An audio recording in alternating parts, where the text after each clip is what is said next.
Misteri Desa Keramat. Di sebuah lembah terpencil yang jauh dari hiruk-pikuk kota, terdapat sebuah desa kecil bernama Desa Keramat. Desa itu terkenal karena keindahan alamnya, namun juga menyimpan kisah-kisah mistis yang membuat bulu kuduk meremang. Konon, setiap malam Jumat, suara tangisan terdengar dari hutan di pinggir desa. Para penduduk percaya, itu adalah arwah seorang perempuan yang meninggal dengan tragis puluhan tahun silam. Suatu hari, Bijo, seorang peneliti urban legend, datang ke desa itu untuk mencari tahu kebenarannya. Ia menyewa rumah tua di pinggir desa, dekat dengan hutan yang dianggap keramat oleh warga. Para penduduk desa sudah memperingatkannya agar tidak memasuki hutan di malam hari. Tetapi rasa penasaran Bijo mengalahkan rasa takutnya. Pada malam pertamanya di desa, Bijo mendengar suara langkah kaki di luar jendela kamarnya. Meski tidak ada siapapun di sana,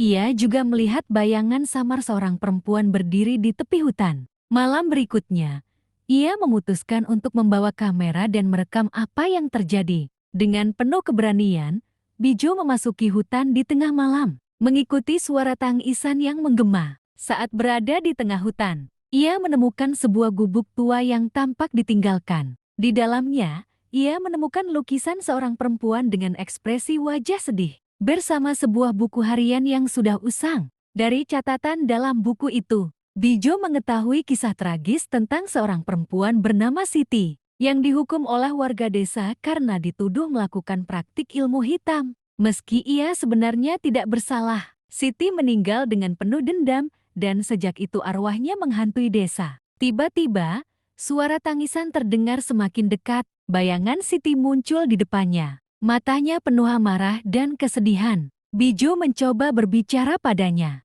meminta maaf atas ketidakadilan yang pernah ia alami. Perlahan, Siti berhenti menangis, namun ia berbisik, dosa desa ini terlalu besar untuk dilupakan. Setelah malam itu, Bijo meninggalkan desa dengan membawa kisah Siti, berharap kebenaran yang ia ungkap dapat menjadi pelajaran bagi semua orang. Namun, warga desa berkata, meski Bijo telah pergi, suara tangisan itu tetap terdengar. Arwah Siti masih menunggu keadilan yang tak pernah sepenuhnya ditegakkan.